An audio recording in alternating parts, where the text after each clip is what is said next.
Welcome back to Healing Horizons, the space where emotional clarity, spiritual depth, and real life healing meet. I'm your host Yusuf, and today we are diving into the paradox that millions of people experience in silence. You have achieved the goals, built a career, earned the recognition. Maybe you've got the relationship, the home, the lifestyle other aspires to, and yet there's this quiet void, this persistent whisper that something essential is missing, even though by external measure we should feel complete. Our guest is Dr. Christian, award winning international transformational speaker, mentor, best selling author of the Elvis Syndrome, and a visionary voice in understanding the soul's hunger beyond achievement. Named Spiritual Wellness Leader of the Year 2025, Dr. Christian specializes in working with high successful individuals, especially soul seeking women who've accomplished everything they set out to do, yet feel strangely disconnected from joy, purpose, or their own aliveness. This episode isn't about gratitude shaming or toxic positivity. It's about honoring the courage it takes to admit, I have everything and I feel empty, and understanding what that emptiness is actually asking of you. With that, I welcome Dr. Christian to the show. Yusuf, thank you so much. I really feel honored and privileged to be here with you and to serve your audience. Thank you so much, sir. Let's just get into it. Yes, let's do it. So, Dr. Christian, let's start where so many people are afraid to. You have a beautiful life on paper and still feel hollow inside. Why does successful not equal to fulfillment? And why does so many high achievers struggle with this in silence? Yeah, it's a beautiful question to start off with.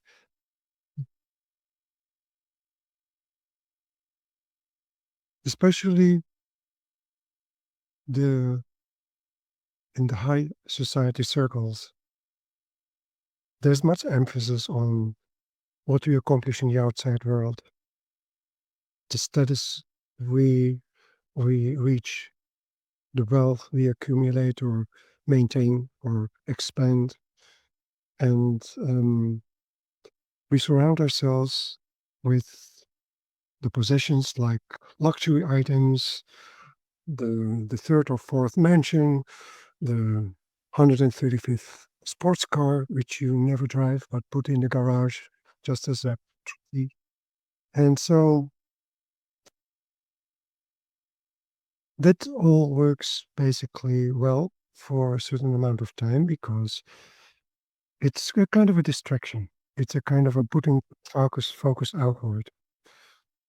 But then what happens is, or actually could happen, is that someone reaches a certain stage and then is not does there's something feels not quite right, and then they achieve more, hoping that that feeling would go away, and then doing that more often and more often and more often, then they start to wonder, the something needs to be done. So they go on this kind of journey of looking for solutions or answers to why they feel that way. And then they do all these kind of things. They work hard, do their daily routines, use the traditional methods, go to the renowned experts because they have all the money in the world to get the best of the best. And then at some point it could happen that in one of those private places where they are by themselves alone, they just have to admit that whatever they've done, nothing seems to have made any difference. And that's usually the point where their and my path cross. And then, of course, the question comes, why? Why does this happen? Yeah. And the answer is actually quite simple. Okay. The resolution and the cure of it is delicate complex often and requires a very specific and precise approach. So let's start with the simple answer. Because the focus has been so much on the outer achievements, on what they have accomplished in the outer world and attached to all the possessions, they've lost touch with their true self, with their essence, with their soul. And next question is very likely that they say, well, why did it happen? What could be the cause or how to resolve it? Mm. The reason of why asking why it is happening other than and going deeper than, yeah, I've been focusing too much on the outer world is an important question to ask because that brings a person from the focus on the outside world into the inner world. What is it actually in me that caused such a disconnection? And by the way, um, I hope I don't talk too much in one go, but the sense of being disconnected from one's essence, one's true self, or one's soul is an illusion. The connection with our soul has been there from the beginning of time, has been there with us all the way, is there right now, right here, even though if you may not experience it as such, and it will stay with you until the end of time and beyond.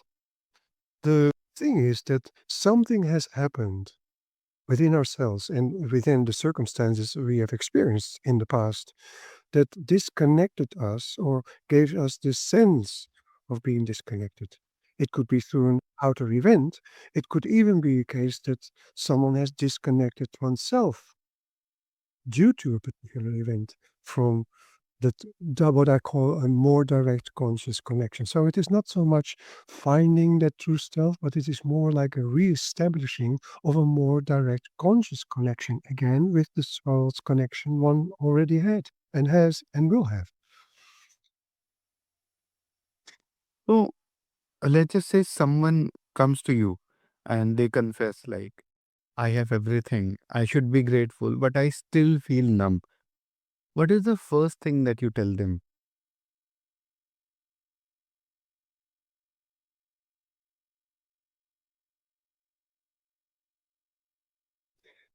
I ask two questions and come then to a conclusion.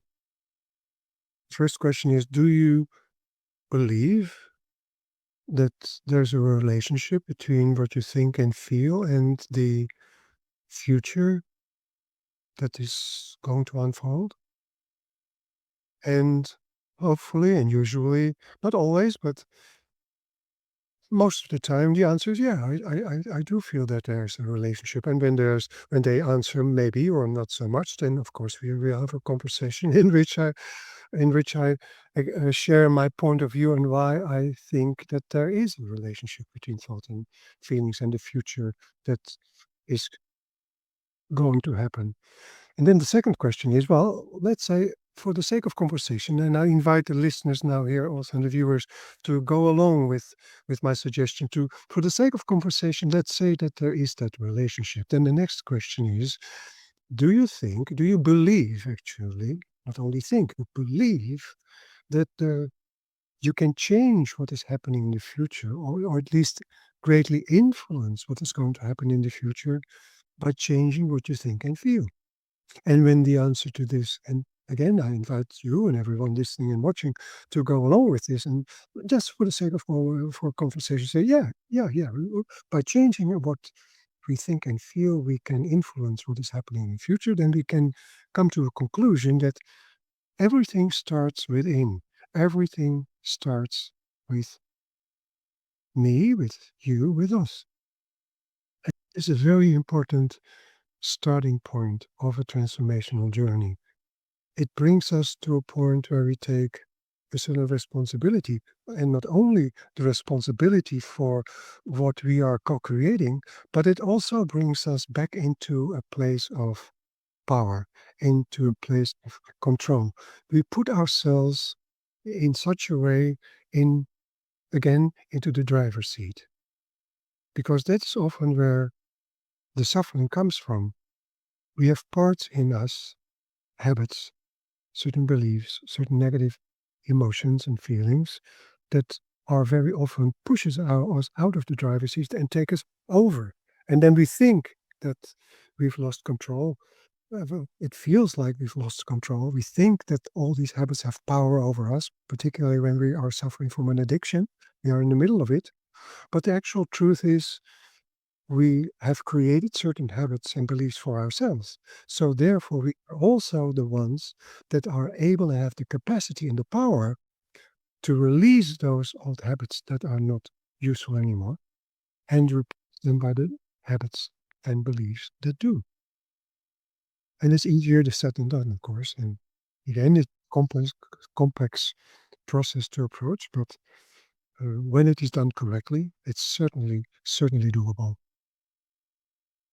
If someone is listening right now and it resonates with them, this emptiness, how can someone begin their journey without dismantling their entire life? Hmm. What we talk about is the dismantling of habits that have become unconscious. And I I call them unconscious slash habits. And there is a particular reason why I put the slash between those two words. Now, the thing to back to what you're asking,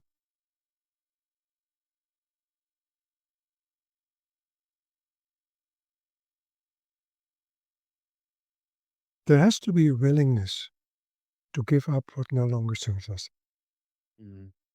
which means that there is,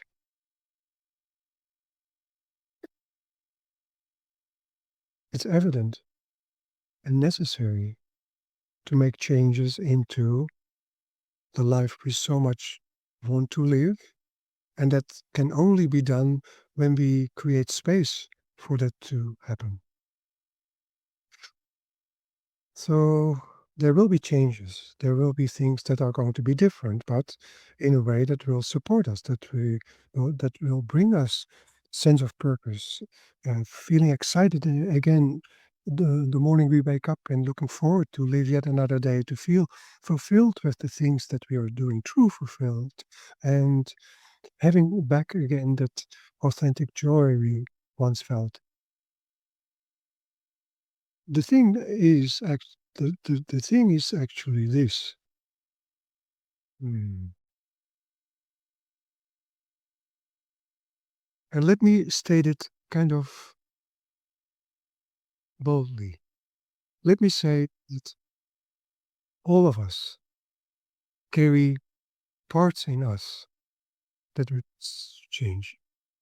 That for whatever reasons, and the reasons are actually clear, resist change and wishes to remain the status quo, to make sure that everything stays the same. Because the reason of doing that, the reason why those parts in us are so keen on keeping everything the same is because that for years it has given us a sense of safety, a sense of holding, a sense of comfort. It's familiar. That's what we know. So these parts are saying, huh, when we let that go, who is going to tell us that what comes next is better?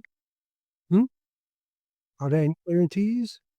So the first thing actually, so the thing is that because of that reason, we stick to the habits we've developed. We stick to the even limiting and unhealthy beliefs. We stick with and we hold on to even unpleasant and negative emotions because that is what forms and are the building blocks of the comfort zone, the circle of comfort we are in. And to think that the habits and so on have power over us comes from the fear of letting that go. It's not the habits that are that powerful.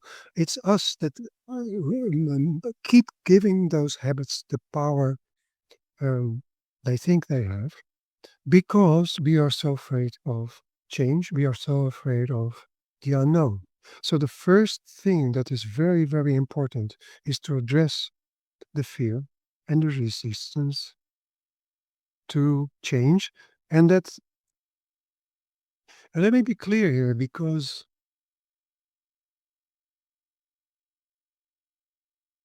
first of all, there are certain moments in life that creates a certain belief in us due to what is happening. From the belief we develop habits that in that moment helps us to survive. These habits and also we hold on to the emotional charges that are related to these particular events and we store that in our subconscious or other deeper layers in ourselves. And then we live our life and we keep cultivating those habits. Over time, that is part of the challenge. These habits go on autopilot. And that's basically the point where we feel, we think, it seems that the habits taking control over us and do makes us do things we do not want to do or do not want to say and what we regret later. Now, when it is going further and further and further, it comes to the point that we start to feel that we are these habits have taken hostage over us and we feel imprisoned by what have become unconscious slash habits. We speak here about a situation where someone comes to me and says, I really want to change, but something in myself is holding me back. Something I've done all this work, but it doesn't make any difference. And something deep in me is stays untouched, and even I myself cannot reach it. And the complexity of it and the fact that these issues keep repeating and repeating and repeating and repeating, that's where I come into the picture. Because my specialism is to offer support to disentangle those unconscious habits, which means that what is needed is what I call or what can be called a deep transformational process. And the moment, and maybe here on in this interview, maybe some of the listeners, some of the viewers, particularly those I'm now speaking to who resonate already with what I'm speaking about, immediately something goes on alert. Suddenly there's, what? Deep transformational? Oh, no. But important is to understand is, and that is in the first conversation I have with clients who approach me and ask me for support and assistance in changing something that they want to be free of, is to address the fear and the resistance because it's actually very much based on ignorance. It's very much based on never had someone explaining what resistance is, how to deal best with it. Nobody explained what actually is a transformational process and what is required and what to do. Because when certain knowledge is given, which I do, when certain skills are developed, needed to give someone support to go through such a deep transformational process, when they have the right kind of approach, being offered the right kind of approach, including the support, when they have mapped out for themselves a very carefully and well thought of self care plan, knowing what will do them good in going through that process, which will not always be that easy. What do you do? What can you offer yourself as self care to keep going to actually successfully come out on the other end all right? And then and that's also an important element to be handed over certain exercises that helps to and which by the way need to be trained regularly over a longer period of time, preferably having a daily practice in order to, and here it comes, to prepare for oneself the proper circumstances and conditions to do that deep transformational work in a safe and secure, and if you like, sacred way. And if that is done, and if it's done correctly and properly, I immediately sense that the fear and the resistance greatly reduces. Dr. Christian, I thank you so much for your knowledge, for your calmness, and the courage it takes to talk about these kind of topics. So, are there any ways that our listeners can connect with you? Yes, there is. So, for anyone listening here who feels that what I've shared resonated, I'd like to offer you a free gift. It is a short downloadable ebook called The 5 Steps to Transform Any Negative Feeling or Thought Anywhere, Anytime, within 7 minutes or less. And it came about because I noticed over the course of my life how much time I spent with carrying these negative feelings and thoughts with me far longer than I needed to. Because I simply didn't have anyone to show me and to tell me that it could be transformed fairly quick, even at some points when necessary, immediately in the moment.